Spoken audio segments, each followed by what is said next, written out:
Good morning, everybody, and welcome to AIDA Pool World Championships 2016 from Turku, Finland. This is Finnish Divers Federation 60th anniversary, so we have a special year today in Finland with diving sport, and we are celebrating this anniversary with this competition. We have their static finals going on. Openers just started.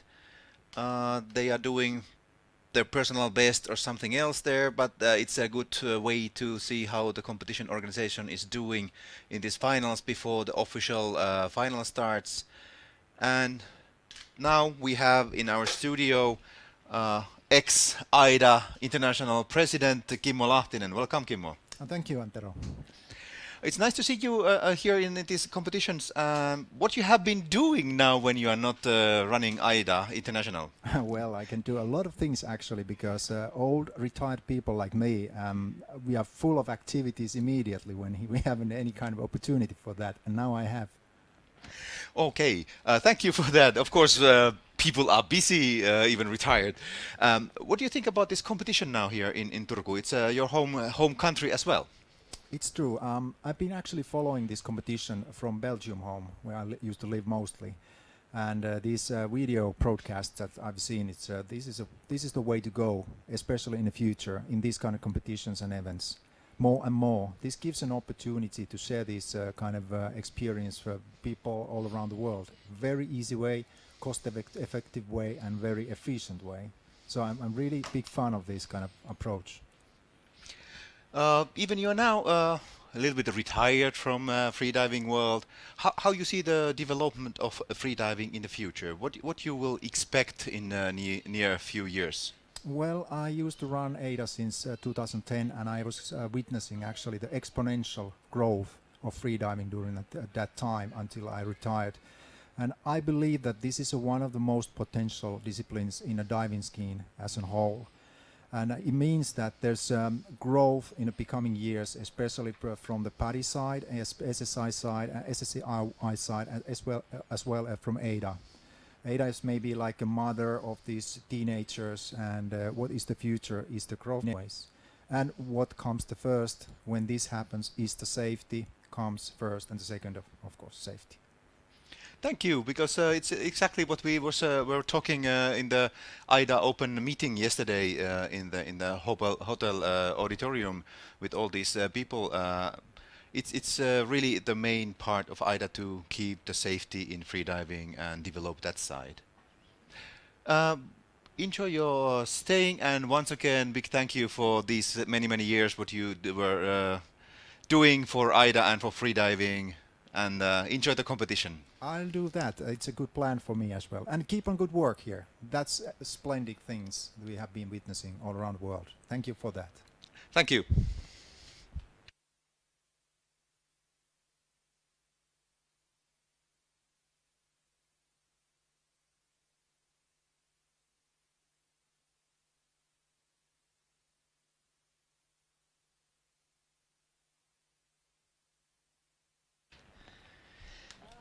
And as yesterday, we have our comment box in the live stream program. You can find it through competition website aidafinland.org, and you go to media, and then you can find the live stream link, and through that you can find also this comment box. And we thank you already from the comments the other day. There's people talking with us from Greece, France, Switzerland, Sweden, Russia, New Zealand, Australia, Malta. Thank you, thank you. We just hope to get more and more comments. And we can, if you have any questions, we can always try to answer. And of course, if there's any good comments for the competitions and for the organizers, please let us know.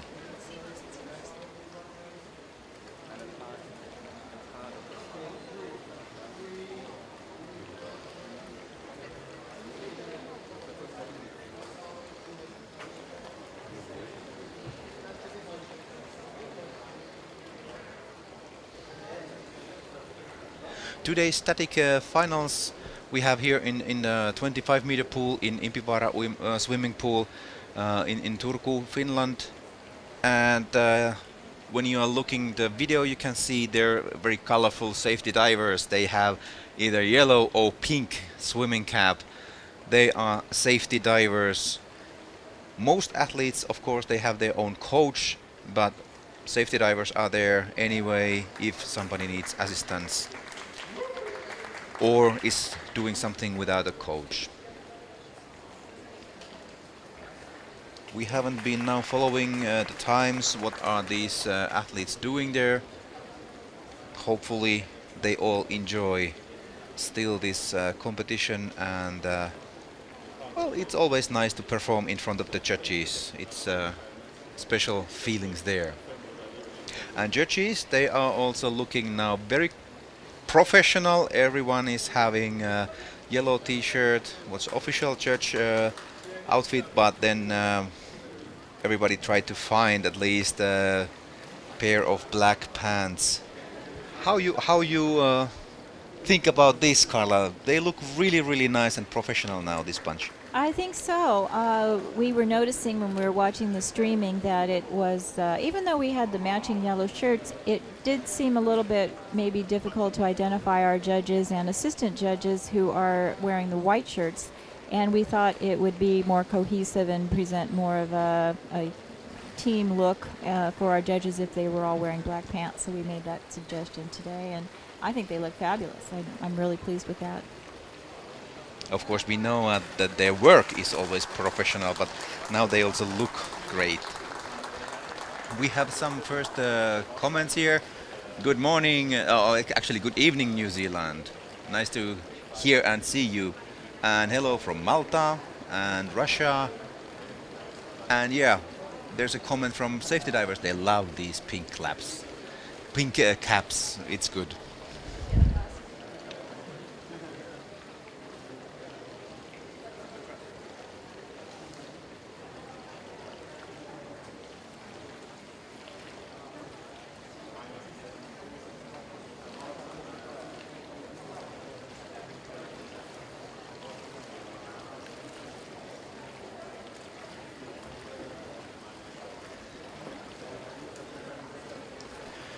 Okay, the real finals will start with the women B final at 11 o'clock in Finnish time.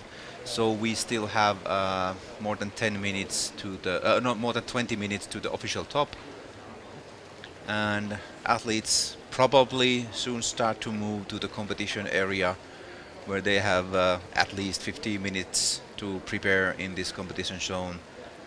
It's well enough to get relaxed and comfortable before the start.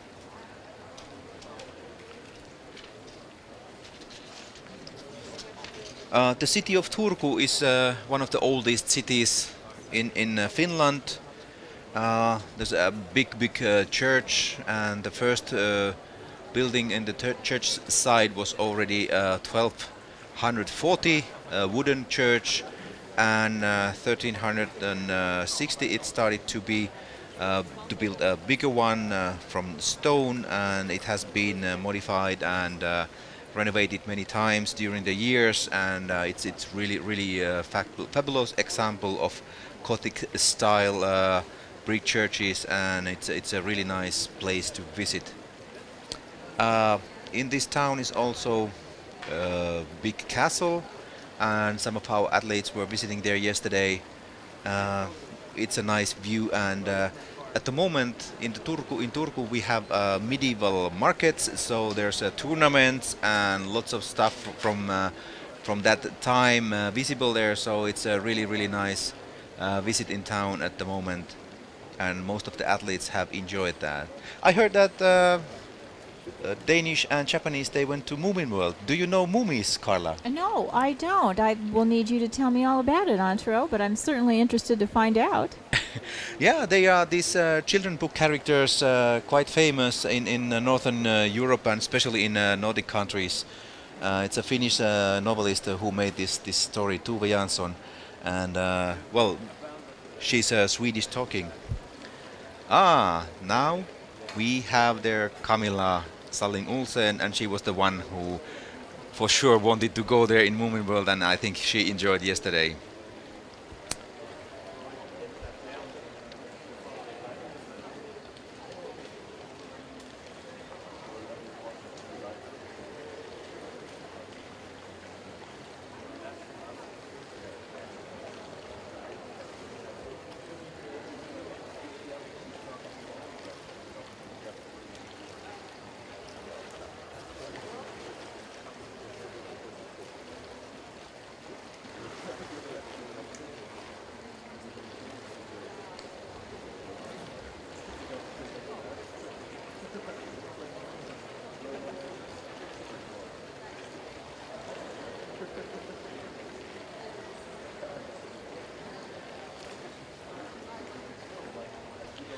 Today's discipline, it's static, so it's a breath hold where you stay just your faces underwater, do nothing, relax, try not to think anything. It's really a mind game. Mind game. And what do you think about static? Do you like this discipline, Carla? Personally, no, I do not like it. I have trouble. I have trouble holding my breath when I'm not moving. I found it very difficult. I'm not good at relaxing and trying to just let everything go. And many of the athletes have different sorts of systems that they use in order to achieve a rather meditative Zen type state. As we mentioned the other day, Alex Hickson said she sings to herself. Others, I believe, go through other types of preparations where they do visualizations or maybe a relation to a color or something else which puts them into a state where they can kind of let their mind go and completely relax. But it is certainly individual. Each person has their own way to approach this, and at some point when it becomes the struggle with the contractions and the things that happen, each one approaches that in a different way as well.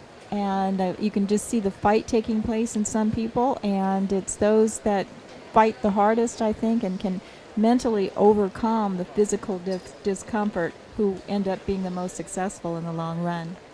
Yeah, it's a really paradox in static, because if you start to feel uncomfortable very early, that means your dive response is kicking in, and that helps you to save oxygen, but it doesn't feel nice. So it's kind of a friend, even it's not so polite. And then well, you just need to try to relax, even it's uncomfortable, and the urge to breathe is getting stronger and stronger. But when you don't move any muscles, it's better for the oxygen and save it. um, what is your personal best in static? Well, mine is not terribly impressive. It's 5 minutes 30 seconds. It certainly isn't anything that would ever win a medal.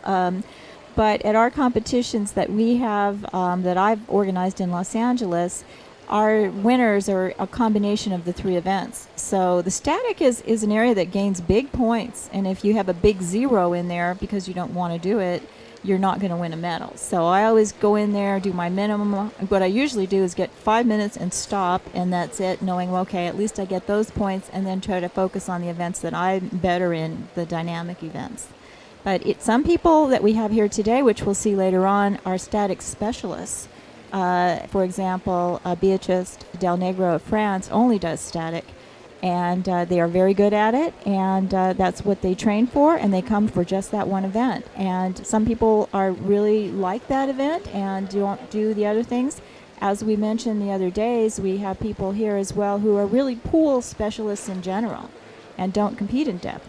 We have others who are more all-around athletes, such as Matush Melina and Goran Cholak, who do both depth and pool events and do them very well. Yeah, and this coming heat, final B, we have very good set of ladies. They are so close to each other as their personal bests, and of course the times what they did in qualifying heats. So it will be very interesting to see who can improve from previous time in this competition and maybe get something new as a personal best. and then let's see what will happen. We will get back to this um,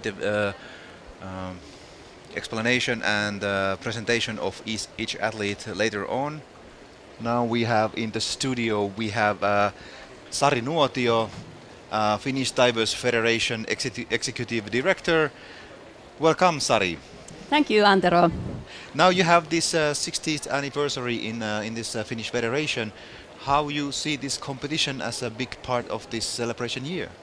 Yes, we are really pleased that we are able to host this World Championships on our anniversary year, and we have very warmly welcomed all the elite freedivers to Finland. I'm so pleased. And I must say it was exactly 3 years ago we hosted a Euro-African Championship in spearfishing. So it's every 5 years we have had these big international events. Organization in this competition has got lots of good reviews, and everybody thinks that it's very well organized. How does that feel for you? I'm very pleased.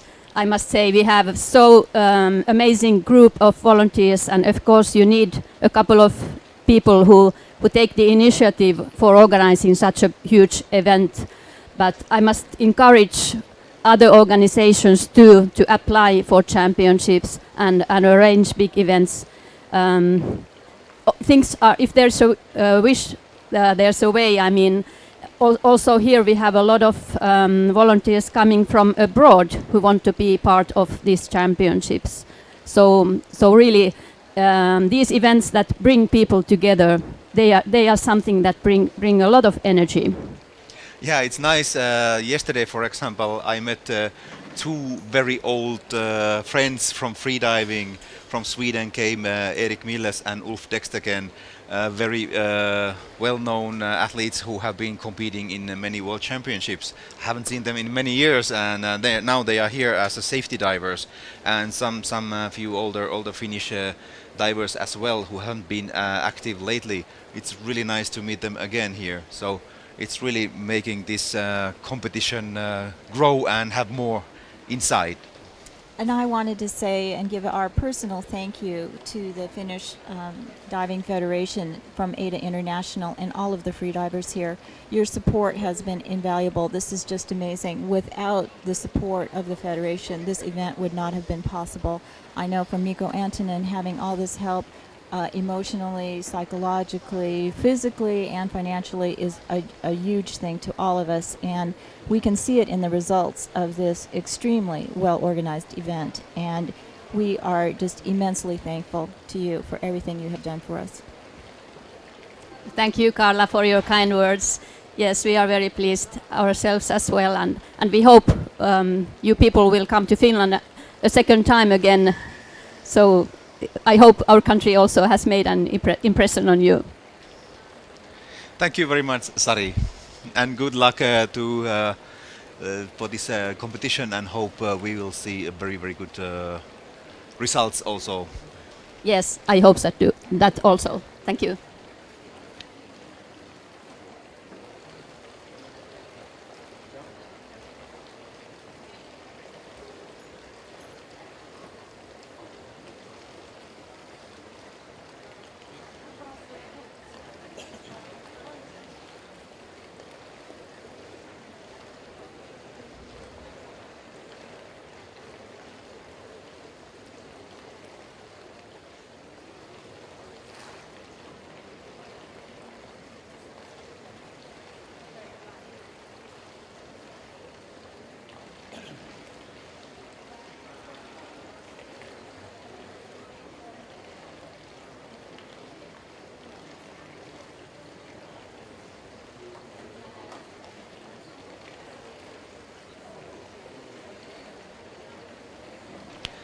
Yes, we already talked about this organization and the need of many volunteers.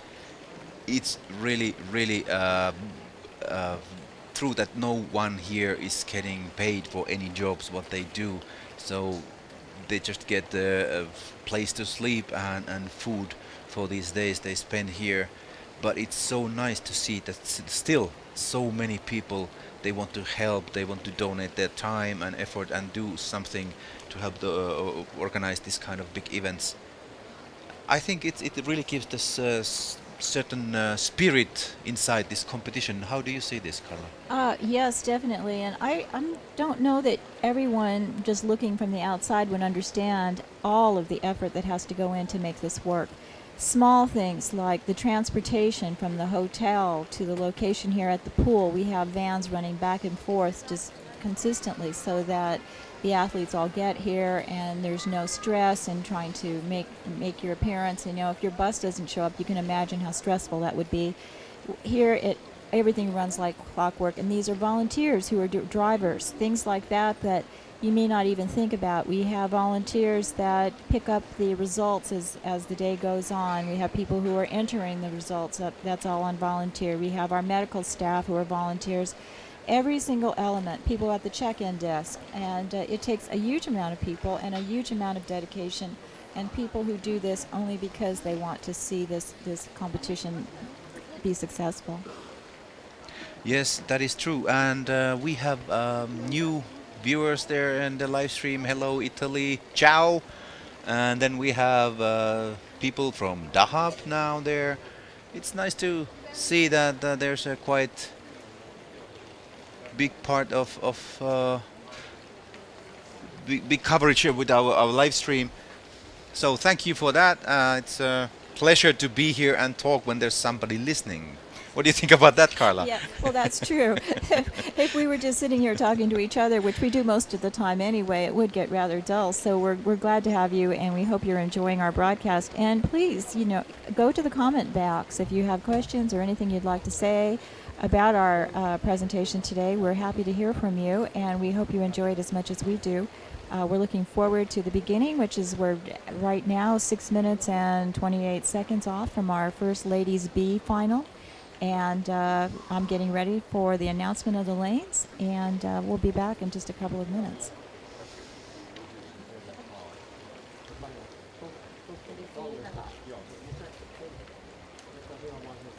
Women's B final starting at lane 1. Agnieszka Koska, Poland, announced performance 2 minutes 30 seconds. Lane 2, Elizabeth Parnia, Greece, announced performance 5 minutes 4 seconds. Lane 3, Joanna Nordblad, Finland, announced performance 4 minutes. Lane 4, Tomomi Hamasaki, Japan, announced performance 4 minutes.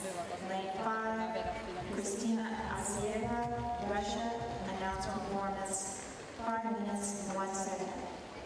Lane number 6, Andrea, France, announced performance 5 minutes 19 seconds. Lane number 7, Anna Marie Christensen, Denmark, announced performance 2 minutes 24 seconds. Lane number 8, Paula Hietanen, Finland, announced performance 4 minutes 33 seconds.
Here we have the athletes preparing for the static finals.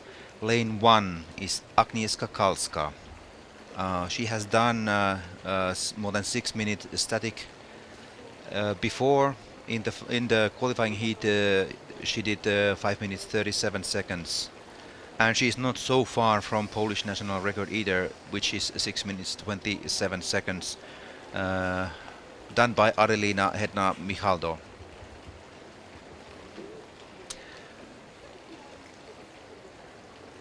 Then we have there lane 3. Okay, we skipped Elisabeth Skeparnia.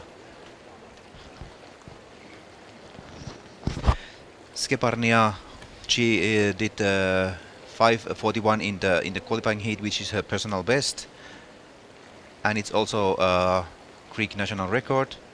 Lane 3 was Johanna Nordblad. She did also 5:41 in qualifying heat, but her national record is 6 minutes 6 seconds. Here's Tomomi Hamasaki. She did 5:33 in qualifying heats, and that's her personal best so far.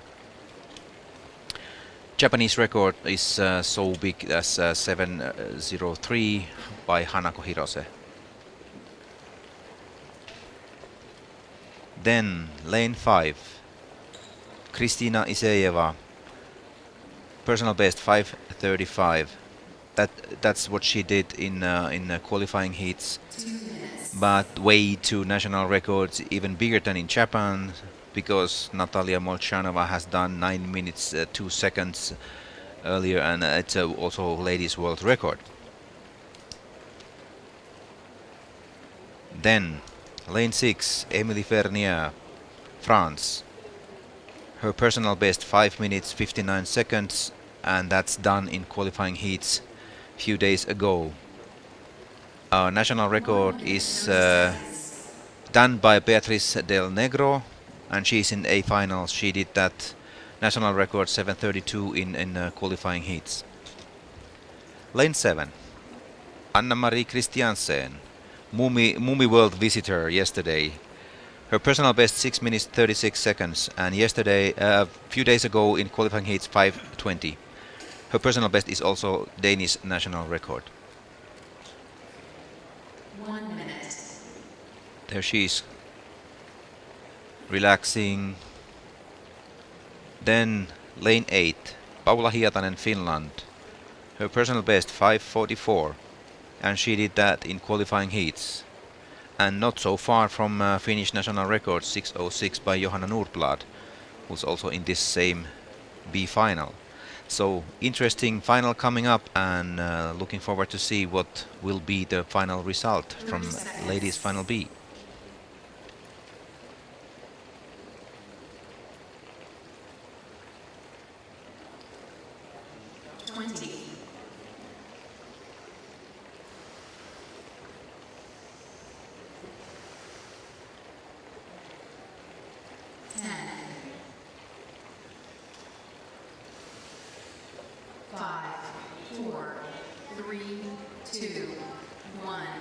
Official top 1, 2, 3, 4, 5, 6, 7, 8, 9, 10.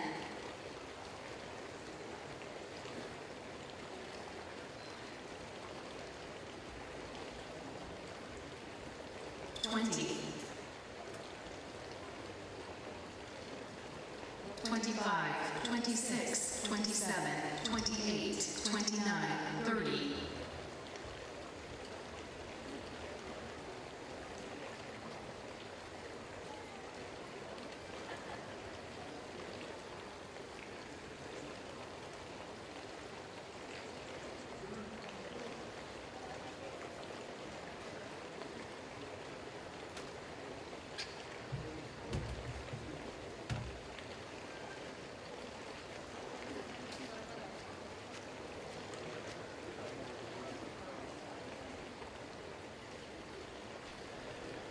So static finals are on. Ladies has started their breath holds.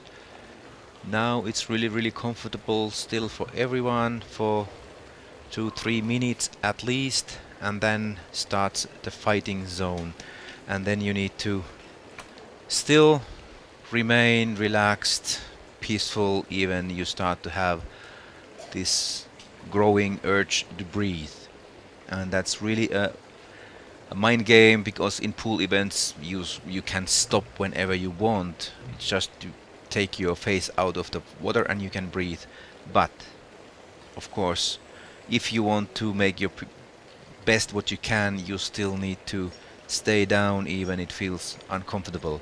And for viewers who are not freedivers, please don't do this alone. Don't do this in water. If you want to try it in your bed. Then it's safe. In water, never alone.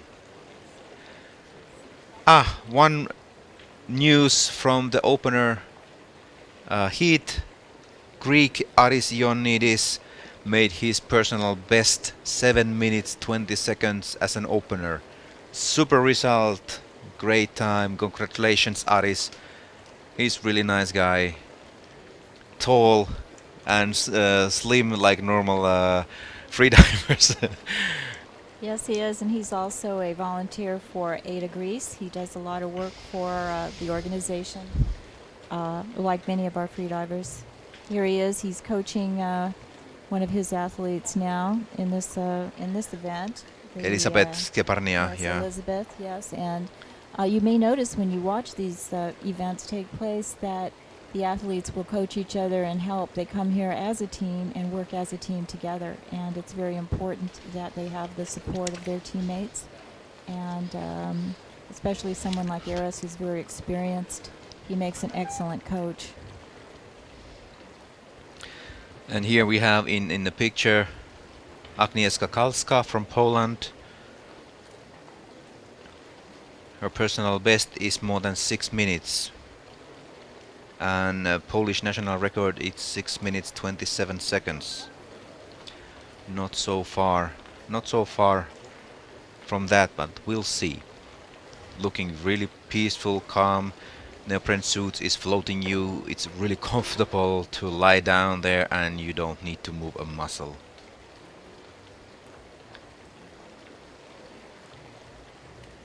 Here Elizabeth has already her arms up.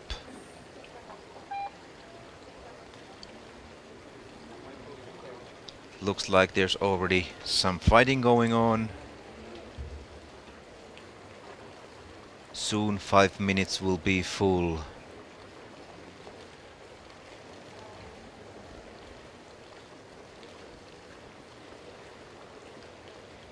So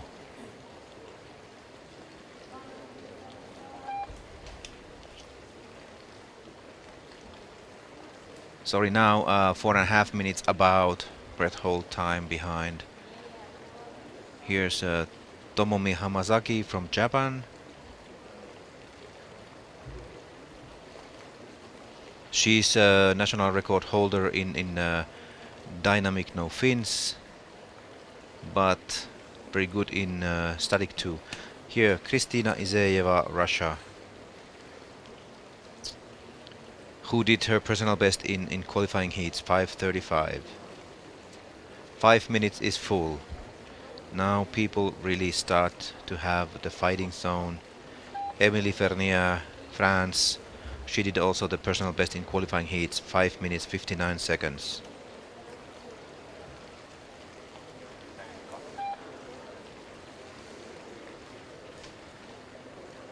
And here we have Paula Hietanen. She's fighting, you can see contractions on the lower body. It's really fighting zone. You just need to still try to relax even your belly starts to move and you can't control that anymore. Mikko Pöntinen is her coach there. Mikko will be in DNF A final tomorrow. There you can see Paula is still fighting. Coming up now.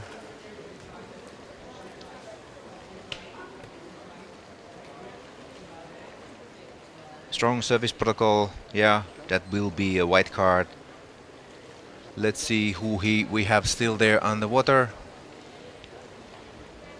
Lane 3, Johanna Nordblad is still there. fighting, and then we have lane 6 Emily Vernier from France.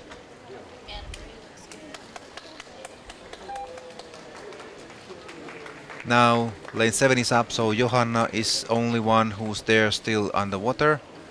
Let's see, her national record is 6 minutes 6 seconds. What it will be.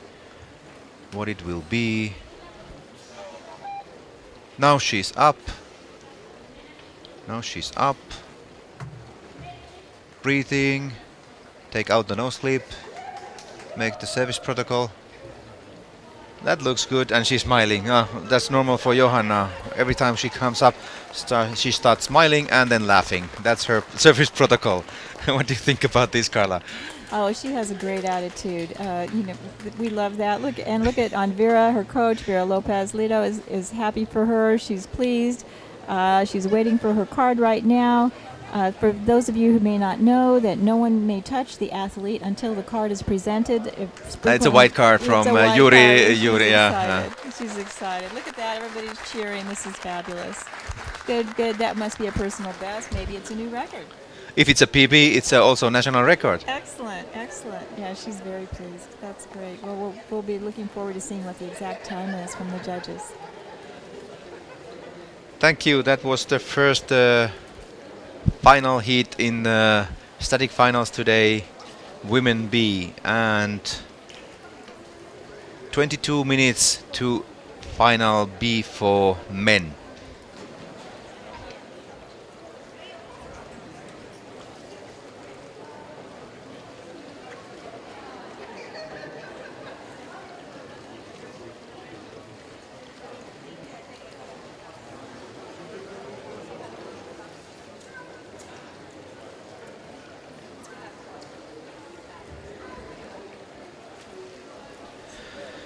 We have a question here about the countdown. Why they still count until 30 seconds after the official top. It's in the rules. When you can start in pool events, that you have to start in pool events 10 seconds after the official top without any penalty. And you need to start in all disciplines before 30 seconds after official top. After that, you will be disqualified. And now we have another special guest here in studio. We have again Alexei Molchanov. Welcome. Hello, thank you. So, what is the situation in freediving in Russia at the moment? If I understand correctly, you have lots of people doing freediving, and of course you have your own freediving federation, Russia, there. How you see the future now? We have actually a lot more beginners starting freediving in the last years, and that's good. And another big change I see is that we have a lot more people who are interested in competing. In the last few years, we have more competition in Russia in different cities, not only in Moscow, but in a lot of cities around Russia. And we have more organizers who want to organize those competitions, and more people, even recreational freedivers, who just want to go and compete for fun. You have been running AIDA Russia basically by yourself for a long time, but I hear now there's a vice president and a judge responsible and so on. So now there's more and more people helping also AIDA to grow in Russia. How you see this situation? Yes, actually, this is also very good thing happening in Russia. Before we were doing it on our own, actually I was responsible for the team selection and Russian national team to go to the World Championships, etc. And now we have Konstantin Borisov, who is very active in promoting Russia, AIDA Russia education system, and we have competitions more and more in Russia. That's why we thought that we need to coordinate everyone and do it more organized. And that's what's going on. We have more and more people who want to promote AIDA in Russia actively. Yeah, and you started this freediving federation of Russia with your mother some years ago, and now the responsibility lies on you. I think how you see this side of your own federation growing now. I will keep working. For me, I think the nearest thing to do would be to continue research and to continue to do scientific research in Russian sports university, and then that will help to improve and continue to develop training programs. That's what that is what our like main thing people come to train and to do something after courses, so they can keep growing and oh, I can see there's a little drone there. Look at this little drone. It's so small. Yeah. So the training programs and research would be my focus in the nearest years. Yeah, that's exactly what we really need more in freediving, to develop different kind of training programs and so on, so people would understand how to grow as an athlete. As an athlete, It's yes, really yes. necessary. Yeah. Mhm. Thank you very much, and congratulations one more time, that because we heard that you're getting married and Thank so you on. very So much. Thank of you. course one man cannot do everything alone. No, but I'll be back. I will be back, and Be careful. It's your wife saying things after that. No, we'll do it together. But we will be ready for the Team World Championships in September in Kalamata, and then there is next year depth competitions, and then another pool. For another pool, I'll be back. Yeah, For sure. competitions I will promise. go on. Thank you, Yeah, Alexei. Thank you very welcome. much.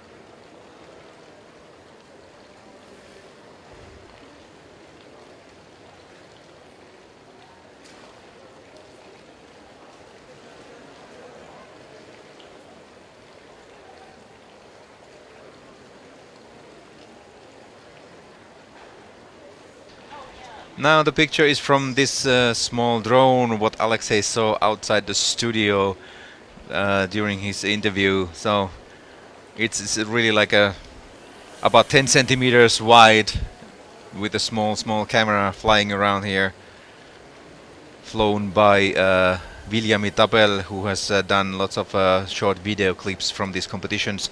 You can find them from AIDA International Facebook page.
Yesterday evening we had some meetings in the competition hotel, and the first one was about judges' continuing education.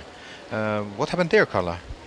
We have started a program the last few years to update our judges on new things that are happening in the judges concerning rules, procedures, and what's expected of judges when they are at a competition.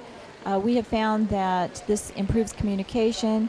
The judges who attend the course receive credit for it. It's just like in any sort of other certification. If you're a lawyer or accountant or a nurse or a doctor that you require to take continuing education, we have that same system now.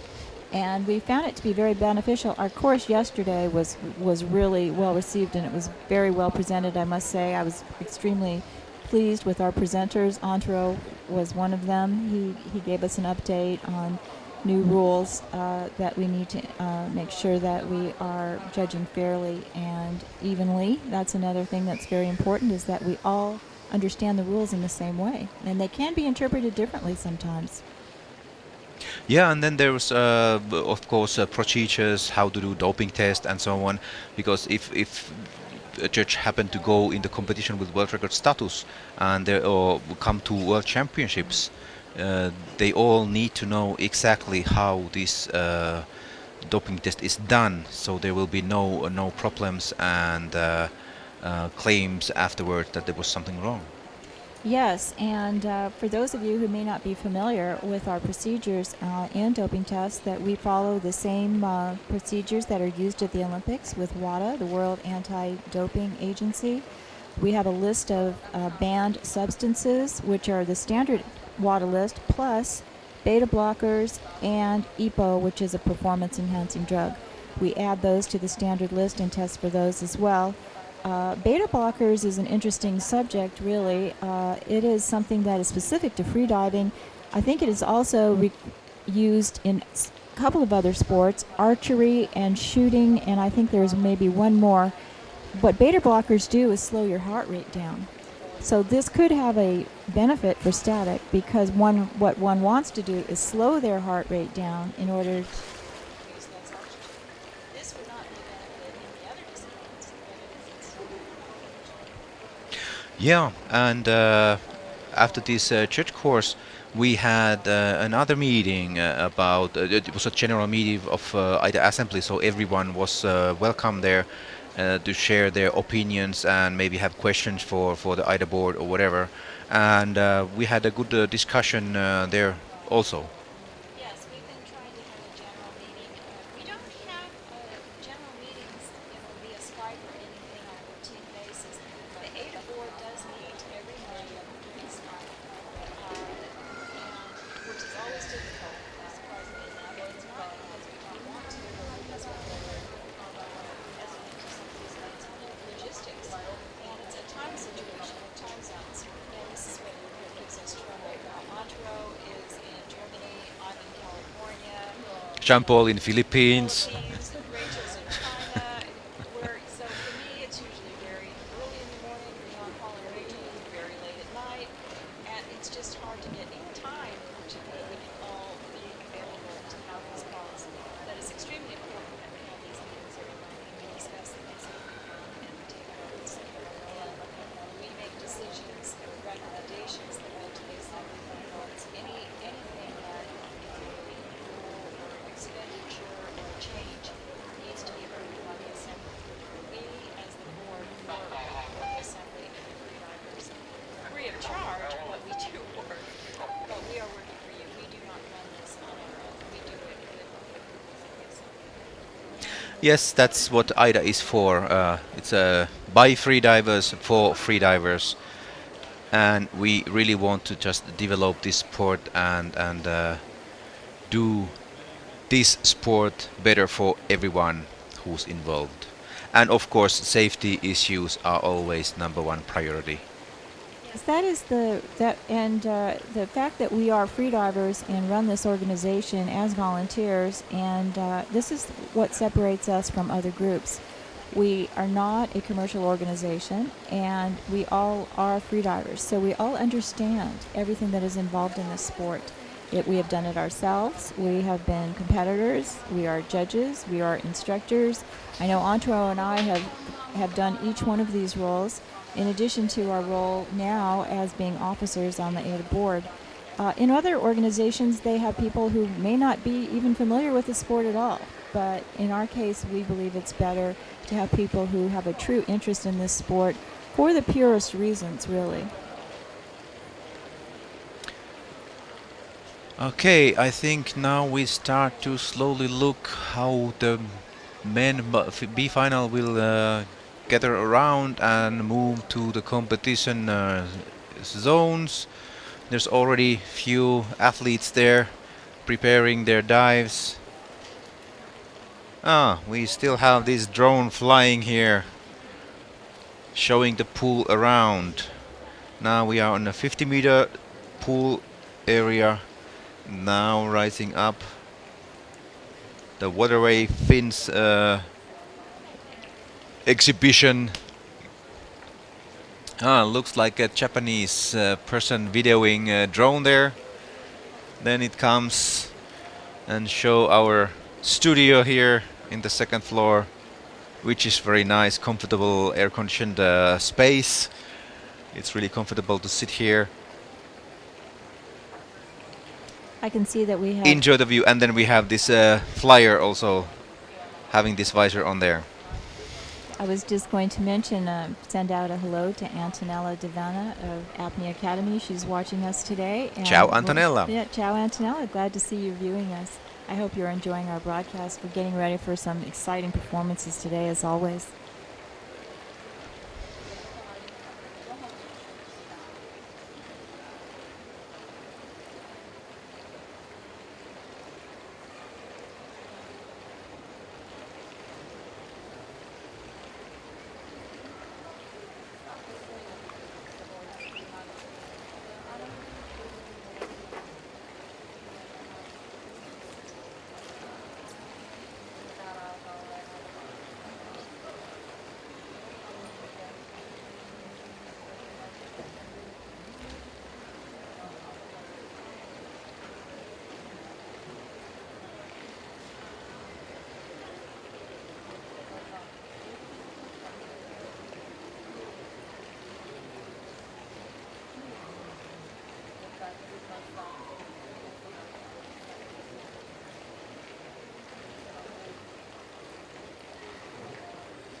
Men's B finals.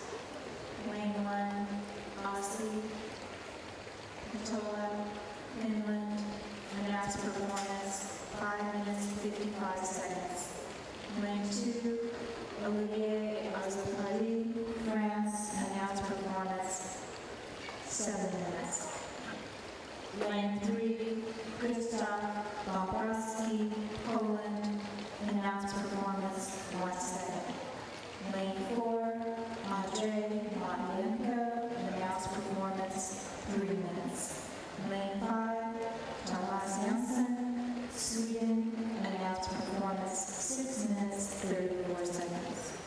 Lane 6, Maciej Molina, Poland, announced performance, 2 minutes, 50 seconds. Lane 7, George Chappelle,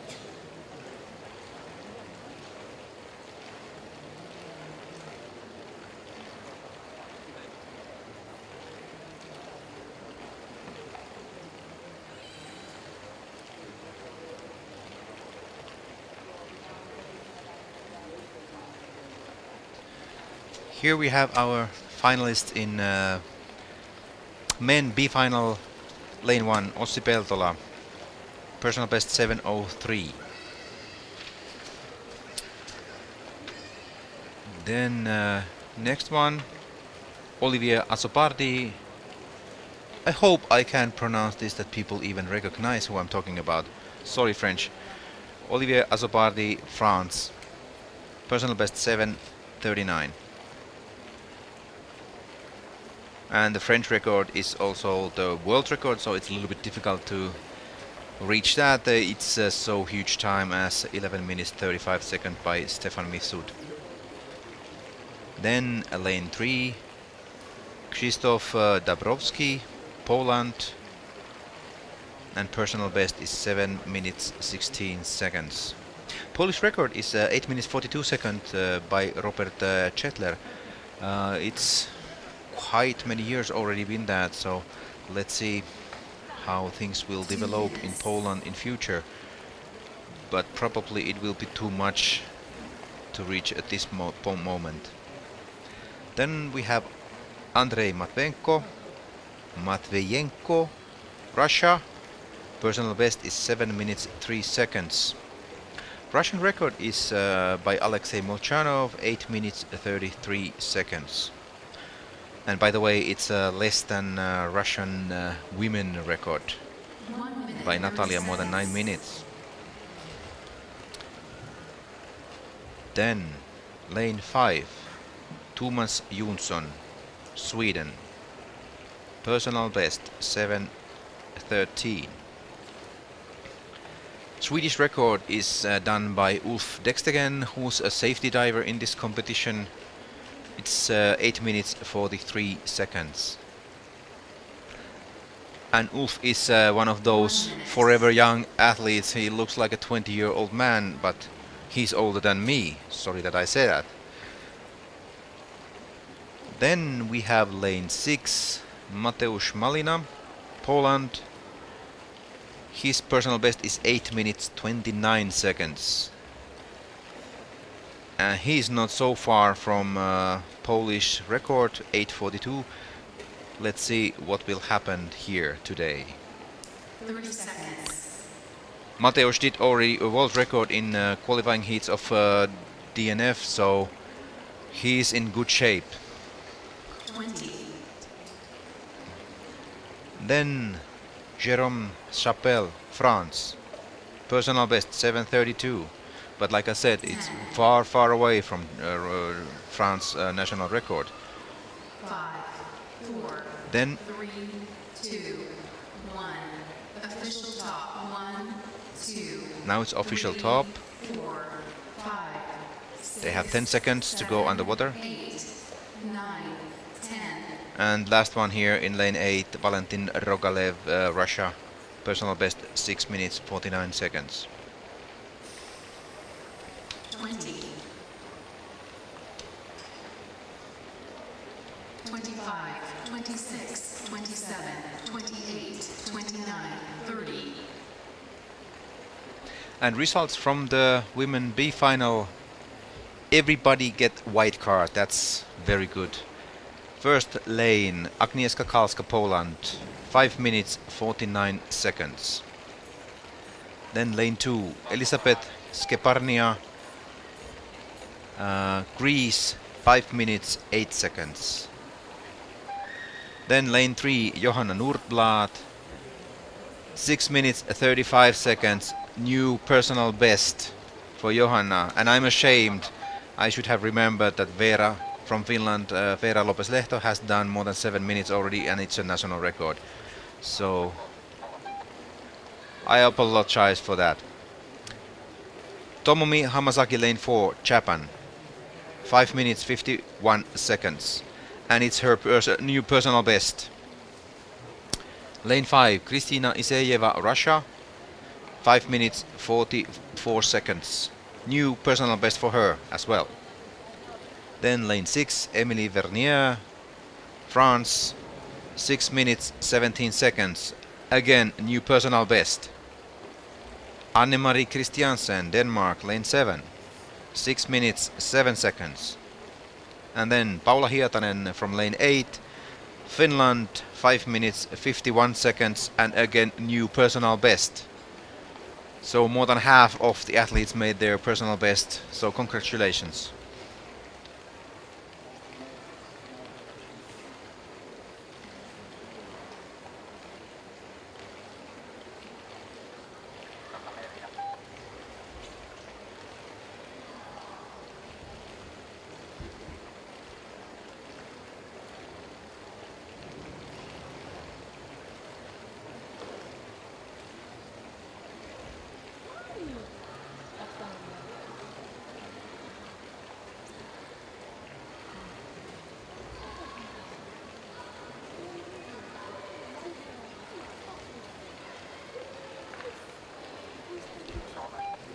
You know, Antero, I find it very interesting how different athletes prepare for pool events.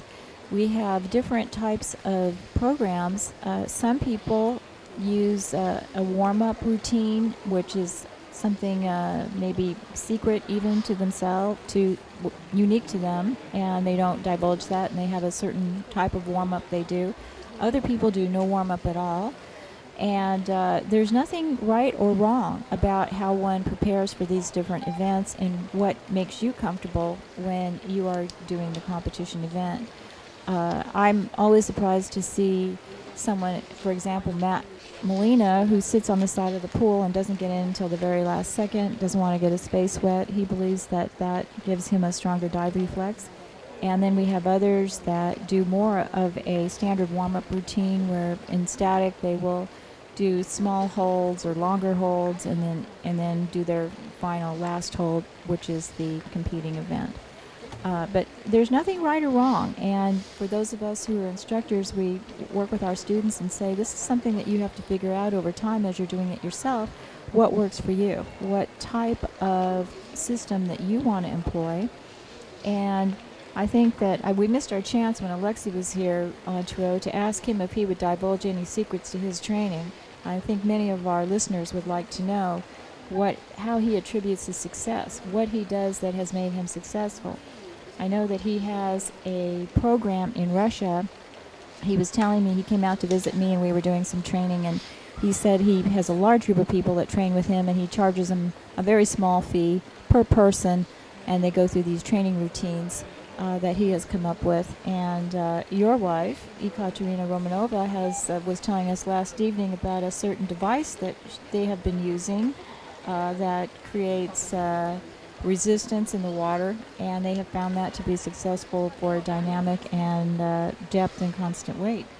So each group has these different things. Some of them are willing to share and others don't want to. So it is very interesting, though, and we're still in the infancy, really, of our sport. We're learning new things all the time, and that's why we keep seeing improvements, and every year we are pleasantly surprised to see that the numbers keep increasing, and I think it's due to the level of sophistication in training and instruction.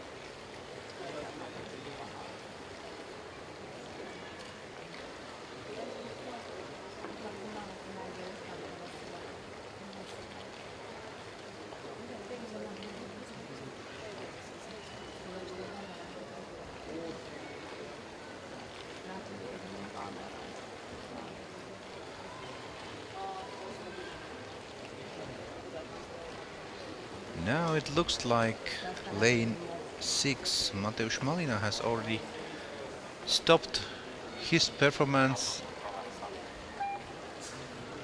and I don't know what has happened. Maybe he really didn't feel right and felt that it's not worth doing this more because he's in DNF finals tomorrow. Maybe he has some big plans there. But, well, it's unfortunate, especially for all Polish viewers and the team here, but of course it's understandable if he aims to do another world record maybe tomorrow. Yes, that certainly gives us something to think about. He could be saving his energy for tomorrow. Being that he was in the B final today, he didn't have a chance to win a medal. These B finalists, will do a performance, but it cannot count towards a medal. Even if they would, their number is big enough to get one, they cannot unless they are in the A final. It's the same way in the Olympics. Many of you may know that's how things work. So maybe Matt just decided that he didn't want to use his energy today, and he's got something big planned for tomorrow. Of course, we're all looking forward to seeing that.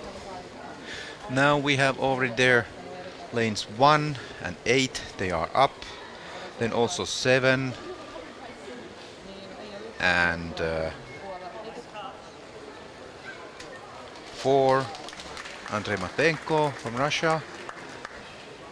Then there's only now, they are all up. Number 3, Polish Krzysztof Dabrowski was the last one staying down.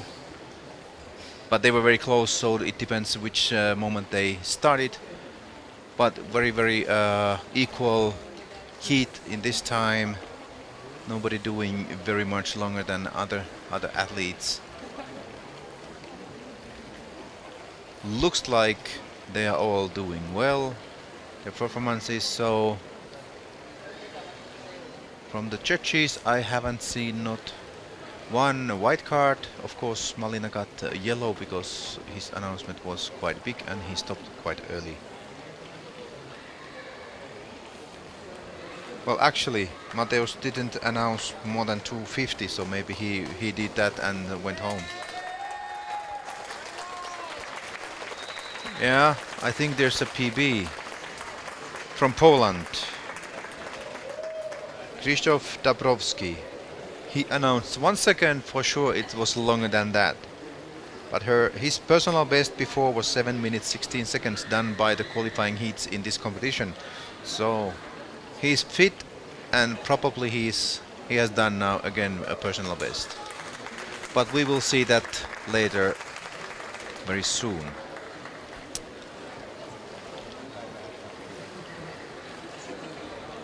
And ladies and gentlemen, we have 20 minutes to female final A, where we have for sure the winner for this competition. These 8 ladies who will come, they are all great athletes. And what do you think? Shall we see more than 8 minutes breath holds in ladies final? There's few ladies who are capable of. Yes, we know for a fact that Gabriela Gabka from Czech Republic is very capable of doing an 8-minute plus static. She has done it in the past. She did it last year in Belgrade she had not done well in her qualifying heat.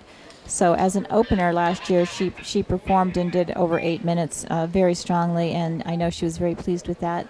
She has also done it in other competitions, so I think we can possibly expect that she may do one. Beatrice Del Negro from France, as we mentioned, a static specialist, might be able to push that as well. We'll just have to see what these ladies do today, but I'm sure we're in for some very good performances, and we're looking forward to seeing those. It will be very interesting final this year. It's so even, and there's so many athletes who can really be in the top 3. I'm really looking forward, and we have now 19 minutes to wait for the start.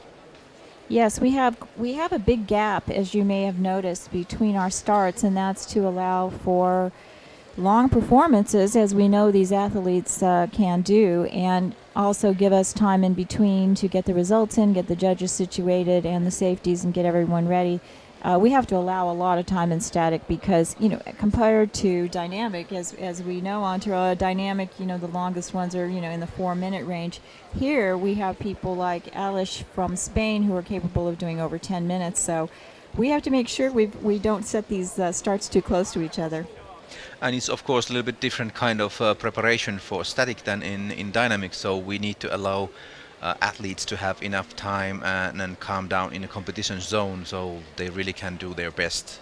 That's right. And in these final heats, we're using all the lanes. In the qualifying heats, we only had 4 people going at a time. In this final, we have all 8 going at once. So what we have, as you can see in our photographs, I believe, is our warm-up zone is the back half of the pool. So and then the front half, all lanes are occupied by our athletes who are competing. So we have to move them from the back to the front, and we have to make sure we have enough time to do that in a smooth way that is not stressful to the athletes, to allow for them to have their best possible performance. Now you can see from the wide angle video from the pool that first athlete, Georgina Miller from Great Britain, is coming to the competition zone. Her coach is Dan Verhoeven, her boyfriend. Dan is the main photographer in the freediving world. I think AIDA has had cooperation with Dan many times in competitions because he delivers good photos quickly. They are always professional quality, and he's working well with other people. He's a good in cooperation. You have a lot of experience with working with Dan, Carla. I do, and we are very, very happy to have Dan here, as we are in all competitions. Dan is an AIDA instructor. He is a former competitor. He knows the ins and outs of competitions. He knows where he needs to be, where he should not be, so that he doesn't interfere. He's very unobtrusive, which is important, because while you're trying to do these events, you do not want someone coming and sticking a camera right in your face right when you're trying to relax or concentrate. And he knows just what to do, and the results are just incredible. Besides, he's a fabulous photographer. He has a great breath hold, which is required. Maybe some of you don't realize, who are new to the sport, that our photographers also are freedivers, and they are not using scuba equipment in depth competitions or in the pool. There are no bubbles being created. Dan has this great breath hold so that he can get these photos. We also have Elena here from the Finnish team, who is another photographer working at this event, and our photos, if you check them out, they're being posted on Facebook and on the aidafinland.org website. Please take a look and enjoy them.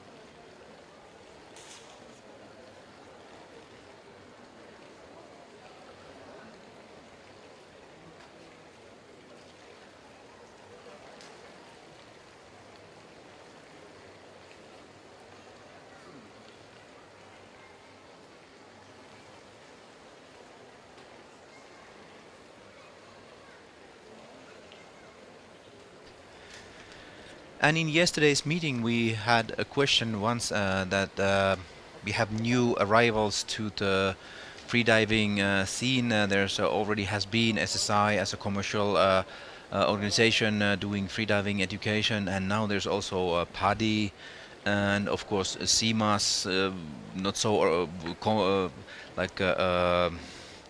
commercial as these 2 previous, but having more and more effort to come and making competitions in freediving. What do you think about this, Carla, as a AIDA president?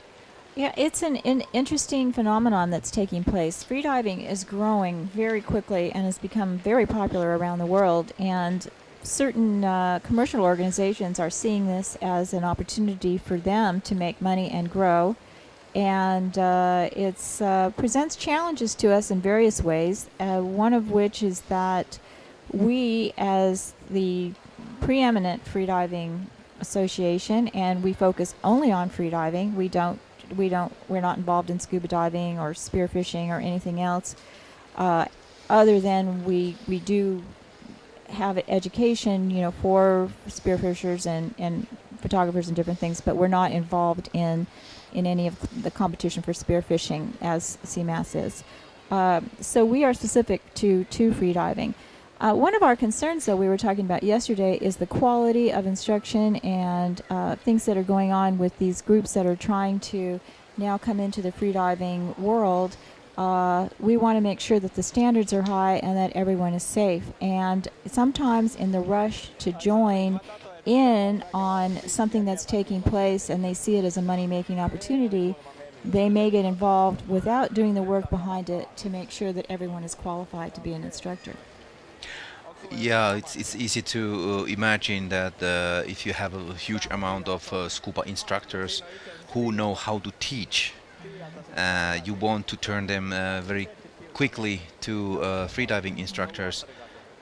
It just takes a little bit more time to understand what freediving really is, because it's as my mind in my mind it is mostly that you need to learn yourself. You need to understand how you act in a breath hold situation, and it it just doesn't happen in very quick course to learn freediving. You can learn techniques, you can learn safeties, but of course you need to really put your mind there and understand why the safety is done this way, to really know how you handle certain situations.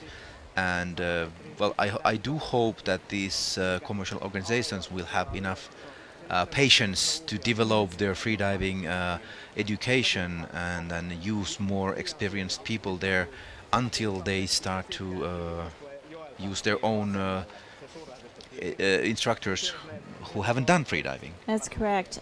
Somebody who's been a scuba instructor does have a experience with diving, but diving without air is a totally different thing, and it requires a level of physical fitness that is not required in scuba diving, which is another issue. One has to make sure that they are healthy enough to be a free diver. We, of course, advocate that everyone, before they take a course, has a checkup by their doctor to make sure that there's nothing wrong which could cause them trouble and have some kind of an event. Maybe they have a heart murmur, maybe they have high blood pressure. These things need to be checked, and because you are exerting yourself, and it's always important to be safe and make sure that your health is up to the standards in order to participate in the sport. We are concerned, as I said, about people getting into the sport and thinking they watch us. They think, oh, it's so easy, and these professionals and high level athletes that we have here who have trained for, up to I don't know how many years and have really worked at this, make it look easy. It isn't easy. It really isn't. They work very hard to get to this level. And as Antero and I were saying earlier, it's very important that you have a buddy, that you always have a buddy or a coach with you, and that someone is watching you, and you get help that way. You'd never do this alone, ever. And like watching static, yes, it looks like it's easy, but you have to have someone there next to you. It's very easy to have a moment of unconsciousness. And if you don't have someone there to pull you up, there's a possibility that you could have a very serious accident. Antero now is writing down the results. We have it from the men's B final, and he's going to be giving those to you. Yes, we have results from men B final. So lane 1, Ossi Peltola, Finland, 6 minutes 57 seconds. Olivier Assopardi, France, lane 2, 7 minutes 50 seconds. That is his new personal best. Then lane 3, Krzysztof Dabrowski. He did exactly 8 minutes, and that's a massive improvement for his personal best, almost 45 seconds. So that's big congratulations for Krzysztof. Then we have Andrei Matvienko, lane 4 from Russia, 7 minutes 11 seconds, and that's a new PB for him too. Thomas Jonsson, Sweden, lane 5, 7 minutes 20 seconds, but the red card, so obviously there was something wrong with the service protocol. Mateusz Malina, lane 6, Poland, 3 seconds, red card, probably he didn't do a service protocol, so he really wanted to save his energy maybe for big plans for tomorrow. Then lane 7, Jérôme Chapelle, France, 7 minutes 33 seconds, and that's a new personal best there too by 1 second. And then lane 8, Valentin Rogalev, Russia, 6 minutes 57 seconds, and that is again new personal best. So extremely good level of performances in this final B as well. Thank you, athletes, and we'll be back with the presentation of athletes. Final A, ladies.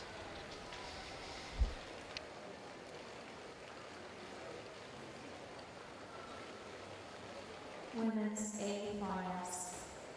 Lane 1, Yuki Isugai, Japan. Announced performance 4 minutes 3 seconds. Lane 2, Yoriko Ichihara, Japan. Announced performance 3 minutes 33 seconds. Lane 3, Georgina Miller, Great Britain. Announced performance 4 minutes 46 seconds. Lane 4, Mariana Kutnitskaya, Russia. Announced performance 1 minute. Lane 5, Gabriela Gretzlova, Czech Republic. Announced performance 5 minutes 48 seconds.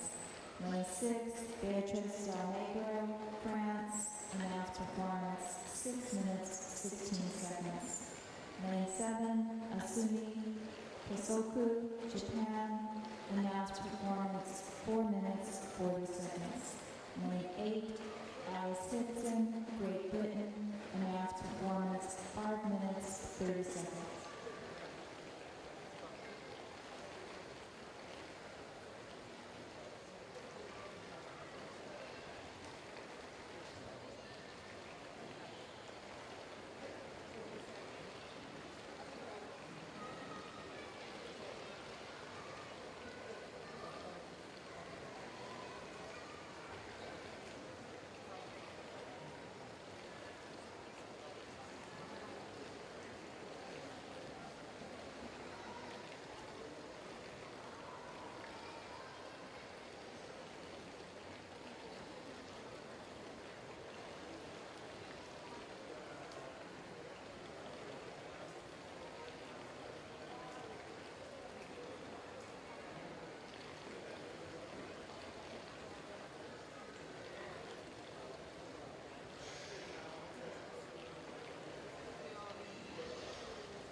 Here we have the finalists for women A final in static breath hold, lane 1, Yuki Isogai, Japan.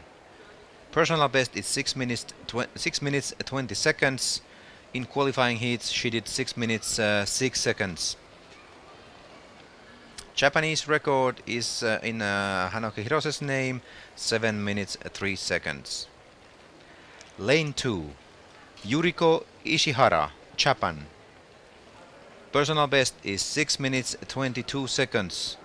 She did that in qualifying heats in this competition. So she is in best conditions, and his coach there was pouring a little bit cooler water inside the suit. It's warm water there. Then lane 3, Georgina Miller, Great Britain. Personal best is 6 minutes 33 seconds.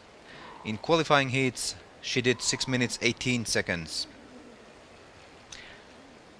British national record is done by Alice Hickson. She's in A finals in DNF discipline tomorrow. Her time is 6 minutes 58 seconds for that. Then lane 4, Marianna Krupnitskaya, Russia. Personal best is 6 minutes 8 seconds. and in qualifying heats she did 6 seconds less. So very big expectations for Marianna as well in this finals.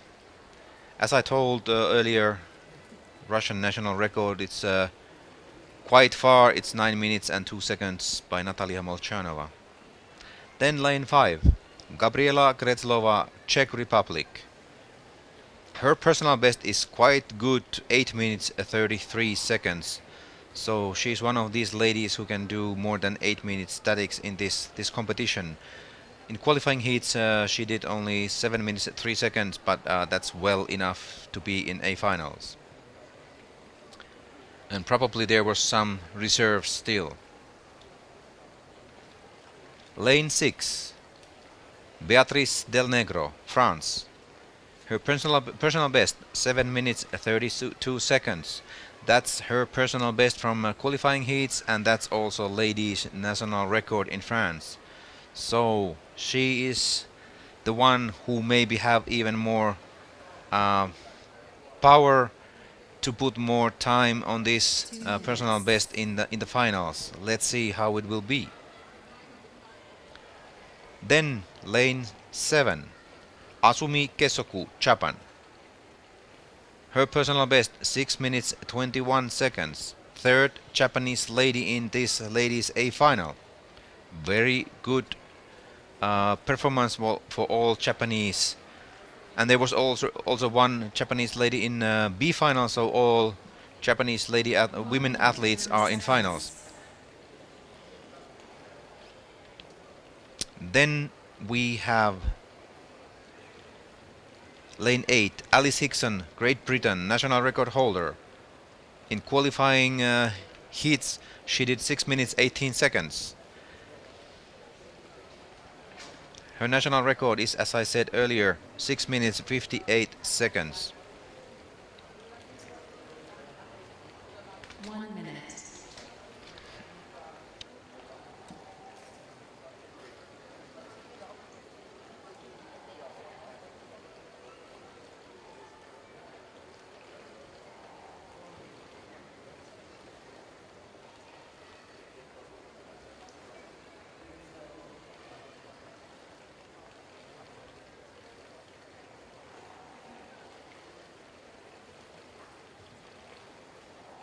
Thirty seconds.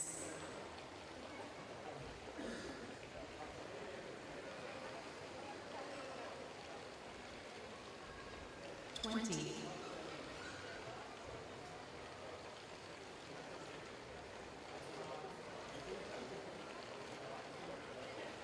10. 5, 4, 3, 2, 1.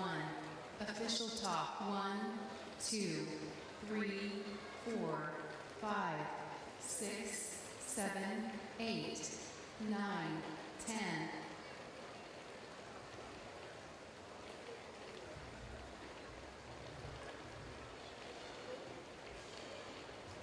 20. 25, 26, 27, 28, 29, 30.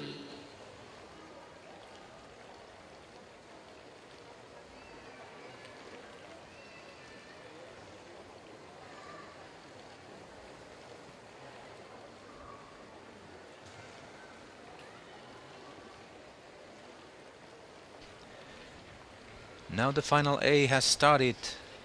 All the ladies are there now in the water, relaxing, now totally enjoying. There's nothing wrong now.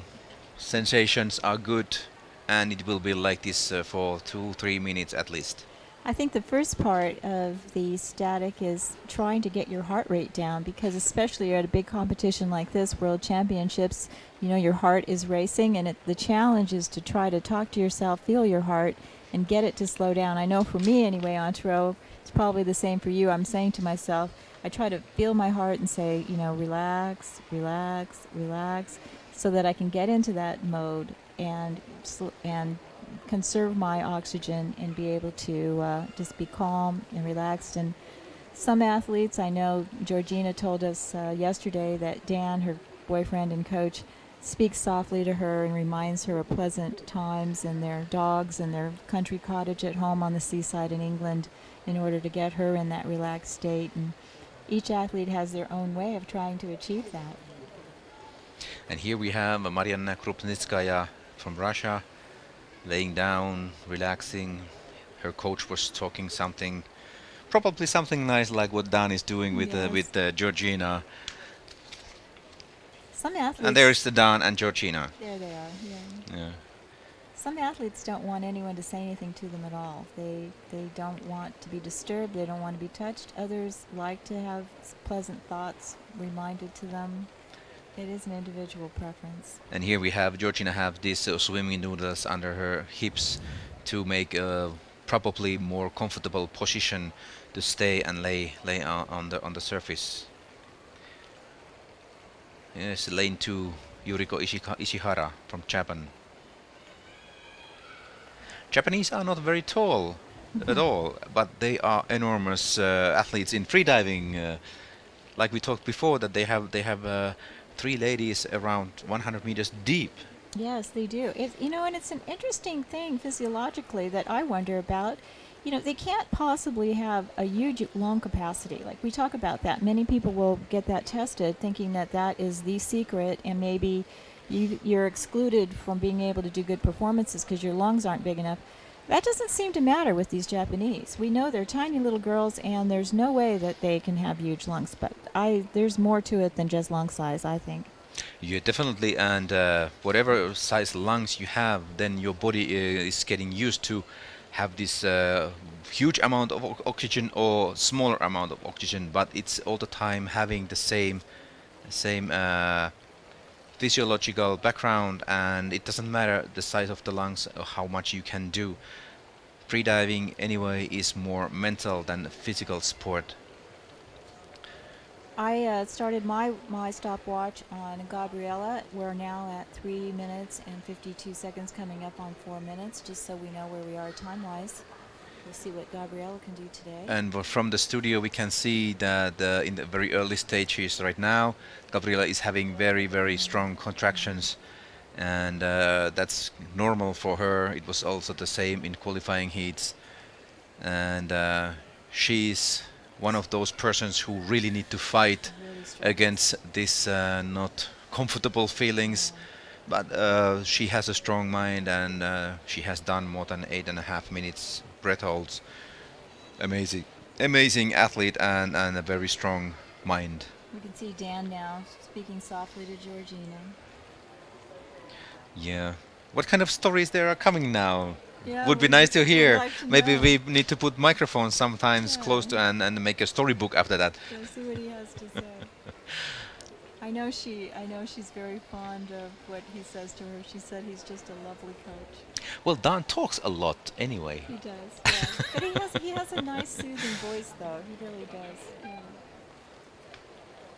Yeah, Gabrielle is still struggling. We can see some major contractions taking place. That must just be miserable. I do not envy her that.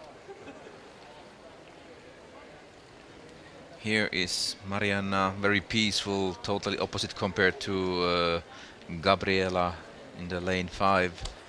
You can see small waves coming. There you can see in the picture. Yeah, you can see. Gabriela has very, very strong contractions compared to Marianna in the front of the picture. Gabriella's coach is Martin Zajac from the Slovak Republic. They have known each other for quite some time and worked together. Yeah, and Martin is very experienced He in this is. sport. He has done himself more than 100 meters dives in depth, and has been in competition many, many years.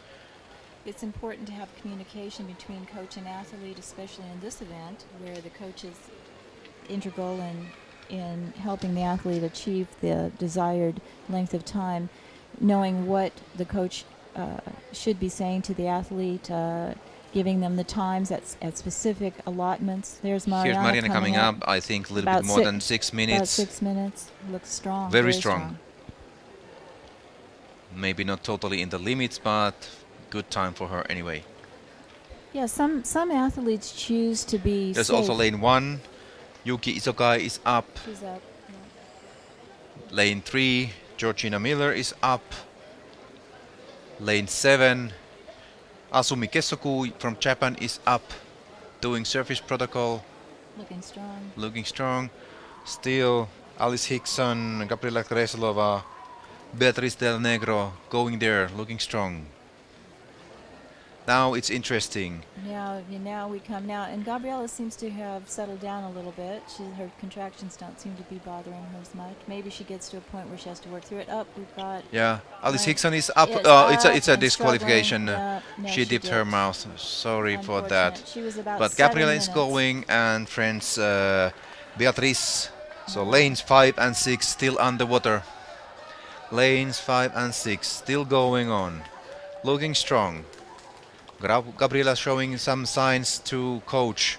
Yep. Maybe he need to talk some certain stories or something. Who knows? We're coming up on 7:30. Looking now. very cool there. France probably coming up soon. Gabriela staying down there. France coming up. Looking not good. Yeah, it's a disqualification. So that was a little bit too long for Beatrice. She will get the red card. So Gabriela is there alone anymore underwater. How much is the time? Almost 8 minutes. Almost 8 minutes. Now she's up. Looking strong. No problems whatsoever. We'll wait for the card here. A little bit shaky, but breathing, and nothing wrong. But that was a maximum breath hold from Gabriela. Looking good. Not personal best, but about 8 minutes. That's massive breath hold. Yes, and I think she may have decided once Beatrice was disqualified that she would like to secure a gold medal and be safe. So That's she a clever did- choice. Yes, last year she pushed it in the qualifying, and there. So we're all cheering now. We believe that's our gold medalist today. Most likely, yes. I don't think that there's any reason for any protest, so that looks very, very good. Congratulations, Gabriela. Well done.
Just wait a second. Hello, Gabriela, and congratulations for the winning of ladies A final. The time was more than 8 minutes. How that does feel? It's okay. I'm okay. Well, it's not my maximum, but it's the maximum of this season. I had really bad season this year. I was sick all the time and always fighting with bronchi inflammation, and I felt I can do 8, but I never did it this season. So I'm happy that I managed to do it now. Yeah, it looks like you have very, very strong contractions I in do. the early stage of Yeah, your breath yeah, hold. yeah, yeah. How you keep going after that? Because I have these contractions, I'm training CO2 tables all the time, so I'm mentally prepared for that. We just have to hold. Is your coach telling you some stories or something during the breath hold? No, he just tells me, when these contractions come, he just tells me, you're relaxed, everything's okay, you're used to this, Yeah. just continue. And he just tells me, like, you need to stay a little bit longer, at the end when he's observing the other girls. So it was, the coach work was great, and I also am asking for the time. Yeah. I yeah. like to know. Good. And congratulations one more time for your gold medal. Thank you, Kapila. Thank you very much.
Freediving overall is very strong sport nowadays, but the history is also long.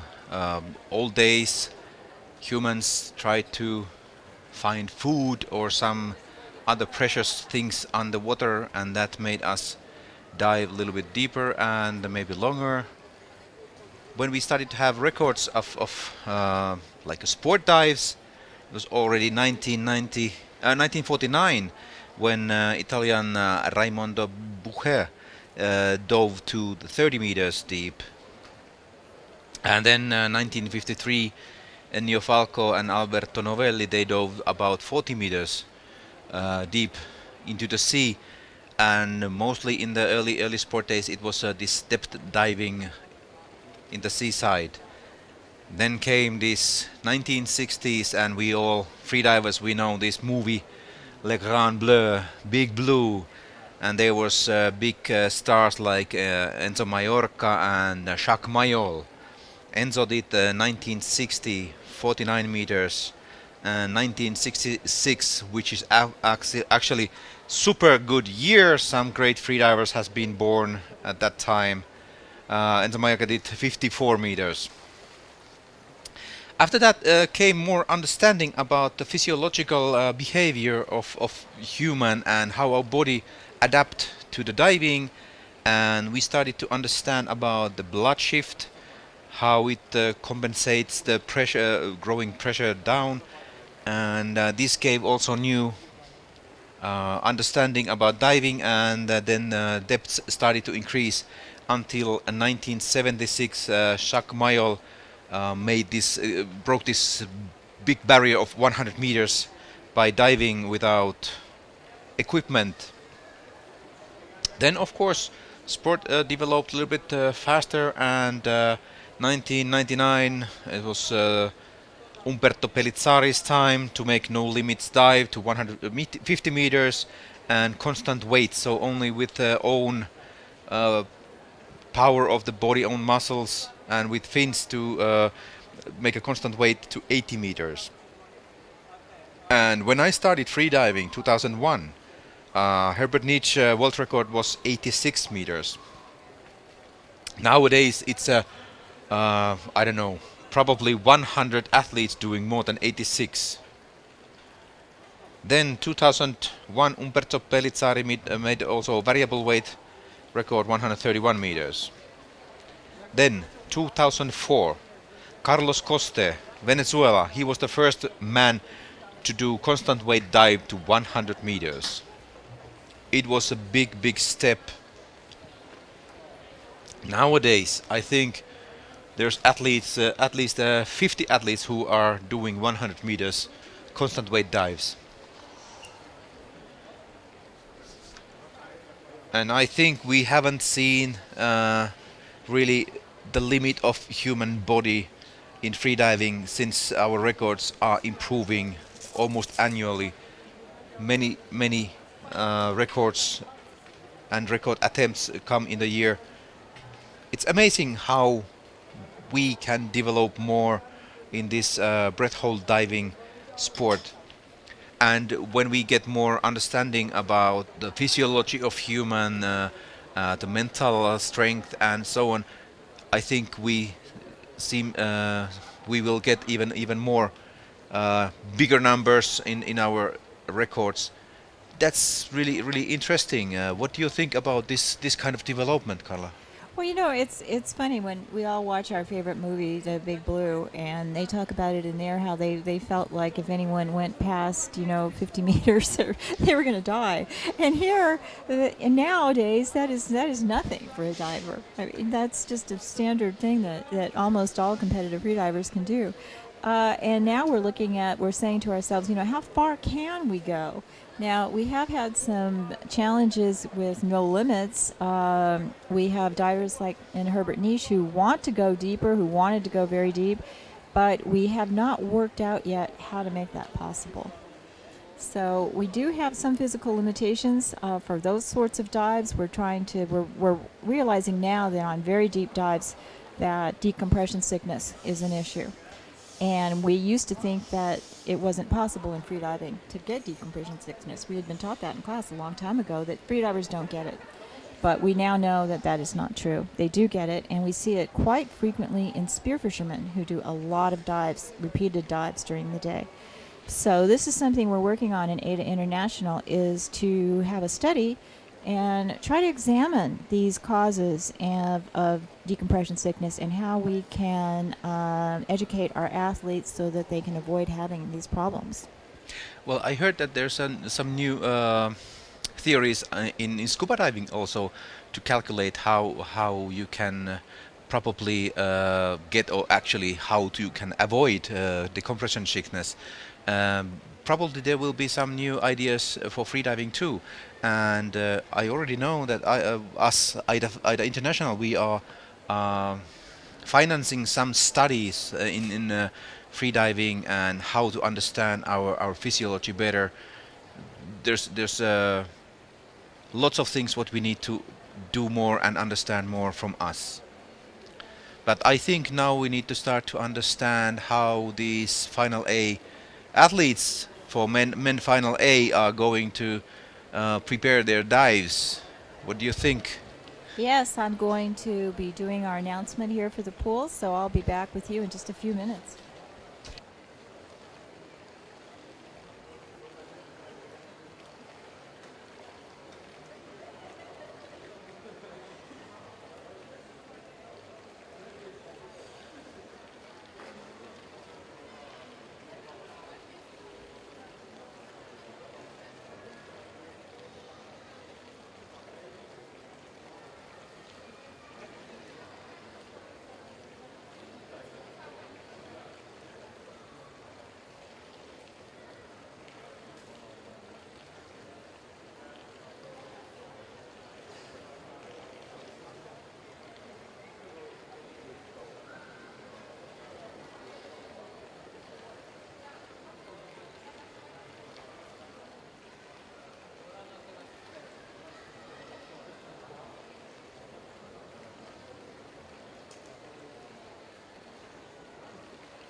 France, announced performance 7 minutes 16 seconds.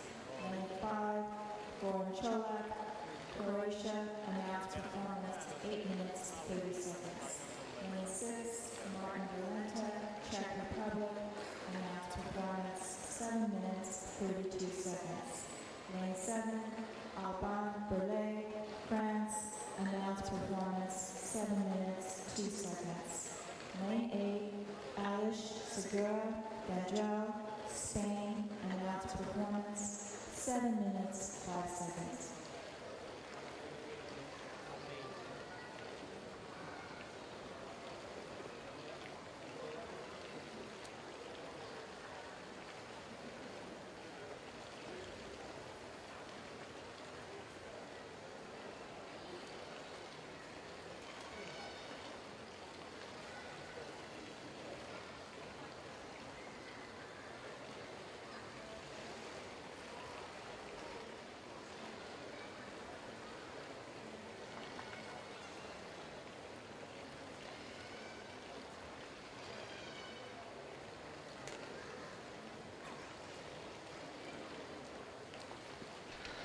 Then we have unofficial results from Women A final from static apnea. And then there was 2 red cards. Okay, now we will get back to before the results. We will present you the athletes in the final A men.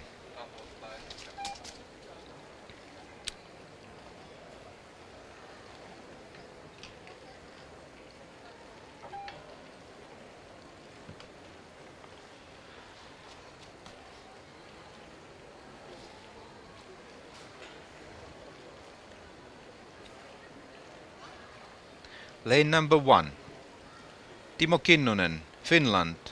His personal best is 8 minutes 13 seconds. It's a national record what he did in the qualifying heats a few days ago. Here he's preparing, and Johanna from Ladies B final is already there coaching him.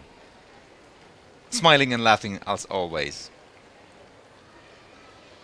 Then lane 2, Valdemar Karlsson, Sweden. Personal best 7 minutes 47 seconds. Done in the qualifying heats before. And the Swedish record is 8 minutes 43 seconds. Ulf Dextegen, who's a safety diver in this competition. And Valdemar's coach is Sofia Tapani.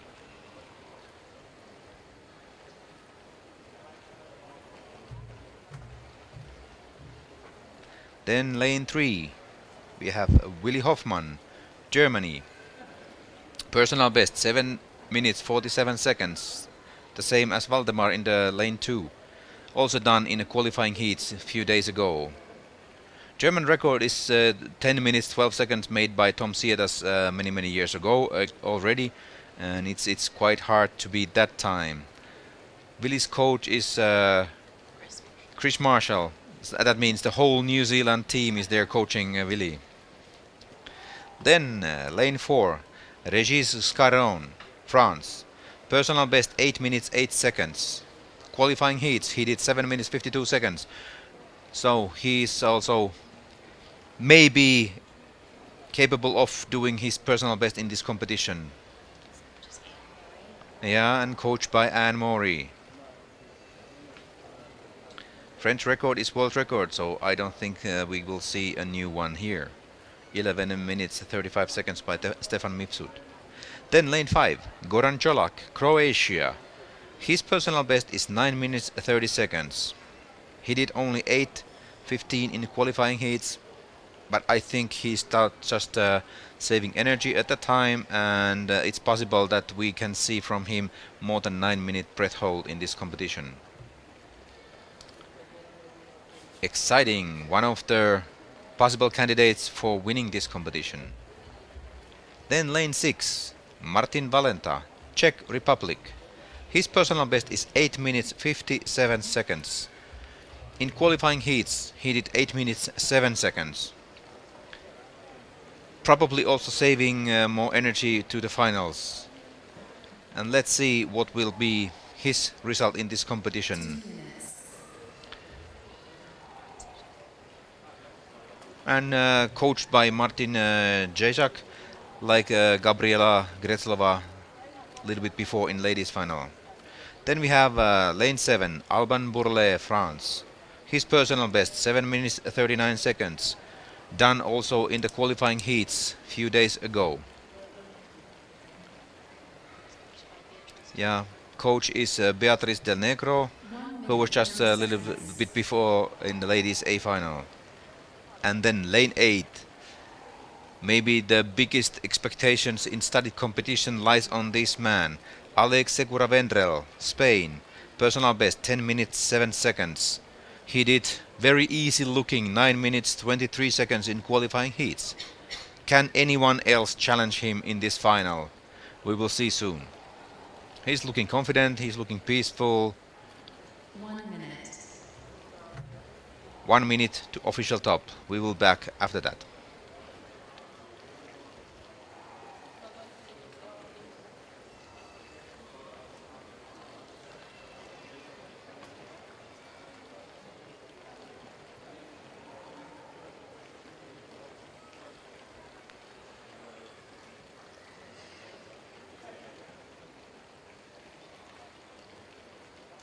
Thirty seconds.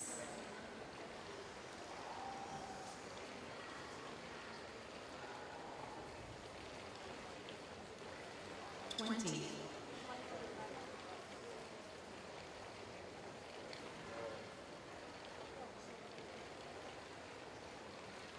10.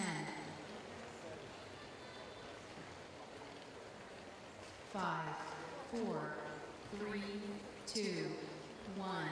Official top. 1, 2, 3, 4, 5, 6, 7, 8, 9, 10.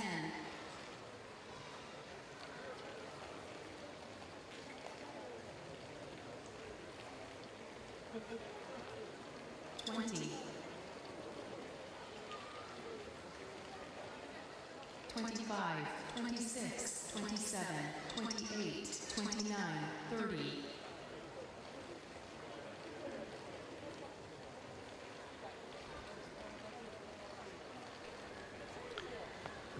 Final A has started. And we could see in lane 8 Alexei Kuravendrel. He had a late start, so he will get a yellow card at least from this performance. But I think his mind is not in any records. I think he just wants to win this competition, and for that he just need to hold the breath longer than anyone else.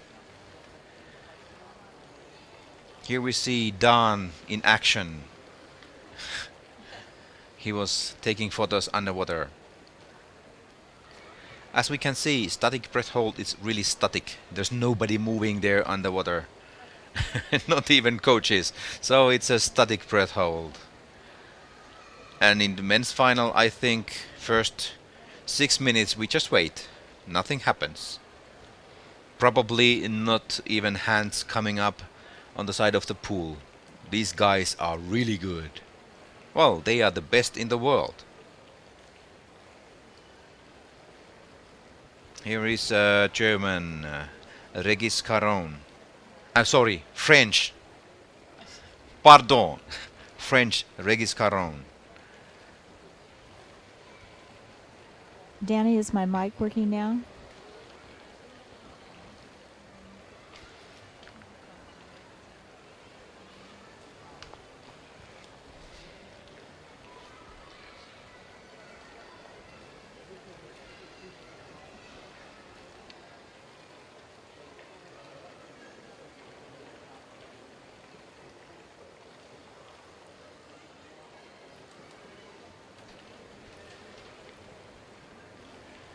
This is a rather long waiting game for us, but it gets very exciting right at the end. In the meantime, we just have to wait and watch these athletes go through their struggles and attempt to relax as much as possible. As you can see, we're on Valdemar now with Sophia coaching him. He seems to like to just be within himself and go through whatever he does in his mind in order to stay relaxed. And moving over to the next lane, we can see It's Timo Kinnunen, Timo. Finland. Yeah. Look at, he looks like his suit is, he has such a big breath hold that you can see he's like all puffy on the back. Yeah.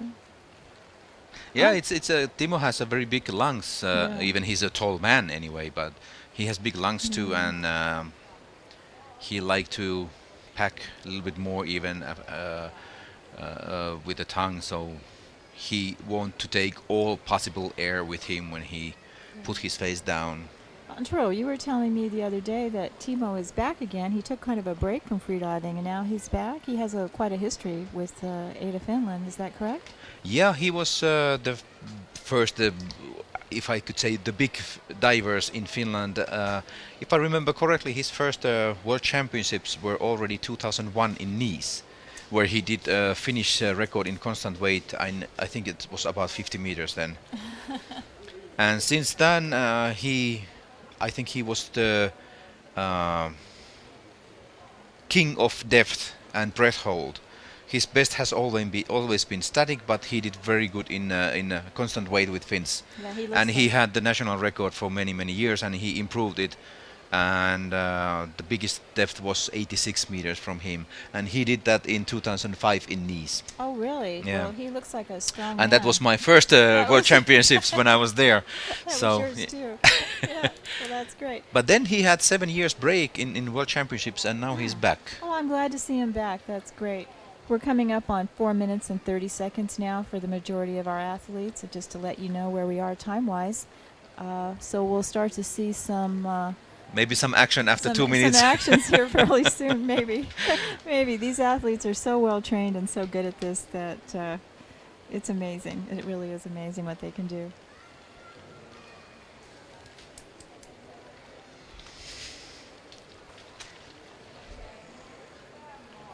Here we have another photographer taking a good shot. Elena. Yeah.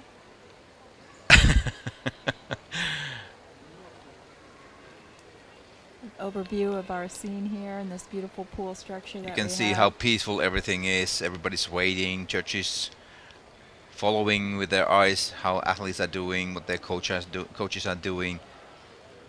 Just very calm. Few people walking slowly. Coming up on 5:30 now. I think now it's the fighting zone Yeah. already there with athletes. For some of them, Goran looks like a piece of log Yeah. there, doing nothing, laying down. Nobody's talking to him. He's in his own world, concentrating or deconcentrating, thinking about nothing. That's the best way if you can do that. Yeah. It's a hard thing to do, but if you can do that, that is the best way. Keep your mind clear. Your mind shutting down also helps to conserve oxygen. So Yes, the more you yes. think, the more oxygen you burn. I think we can all feel that when we have stress. Okay, we're at 6:15 now.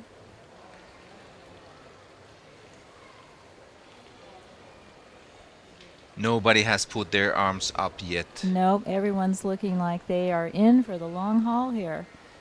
Well, it's the World Yeah, Championships it A is. final. It is. It'd be interesting to see the strategy. If a couple people start coming up, then if they've advised their coach to have them come up just so they can win a medal, or if they're going to try to push for a personal best or a record. We will see now. Timo is there. No, Timo is lying lay down, but Valdemar is has put his arms up already on lane 2. Big fighting. He's he's up. up. He's up. It's about 7 minutes. Yeah, it's not bad time, but it's nothing compared to others what they are doing here. Lane 3 is up. Willi Hoffmann, German, doing surface protocol, looking good. All other 6 athletes still going on. Lane number 4, France. Regis Caron fighting there. Arms up. 7:30 now. Arms up. Coming up now. Taking mask off. And Service protocol. protocol looking good.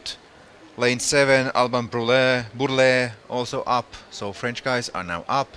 Timo down. Goran down. Martin Valenta down. Alex Segura Ventrell down. So now it's fight for the bronze medal. Timo is up. So 3 guys down.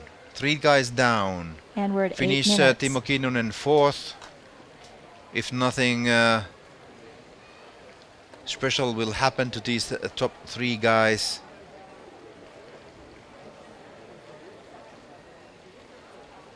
Goran Čolak doing nothing, like a log. Alex Segura Vendrell, same way, nothing happening there. Martin Valenta looking good and relaxed. Goran's just laying there. Coming up on 8:30 now. This is amazing. when you think about it. 8:30. 8:30. Wow. And these guys are going strong. Yeah, Martin Valenta had put arms Yeah. up. Alex Segura Vendrell has arm up. Goran letting out a little bit air. Alex.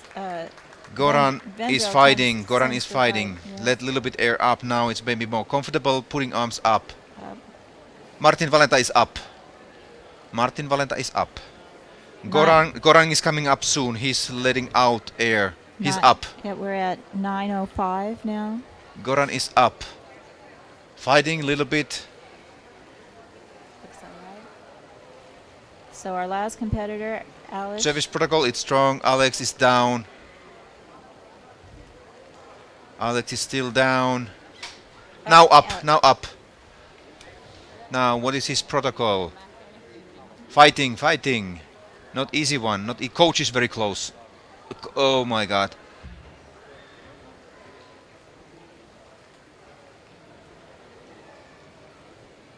Let's see what has been there. Coach was very close. I hope there was not a touch. If the judges see a touch, it will be a red card. Let's see what will be the judgment from president of the jury, Radek. They are talking with assistant judge now. Let's see what will be the result. We know it's at least a yellow Don't card. touch now to the coach. But yellow card at least, because it was a late start. What will be the card? Maybe they didn't have it as late. Okay, it's white. Congratulations. How it's white? I don't know. That we must be some misunderstanding now with Radek, but somehow, but that was the final A for men in this competition.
Okay, viewers, now we are here with Alex Sekura-Vendrell, who did the longest breath hold dive in the men's A final. How did that feel? Much harder than the qualification. I felt like I had 1 more minute to go, but now I did what I could. I came out fresh and clean, but yeah, I was pushing since.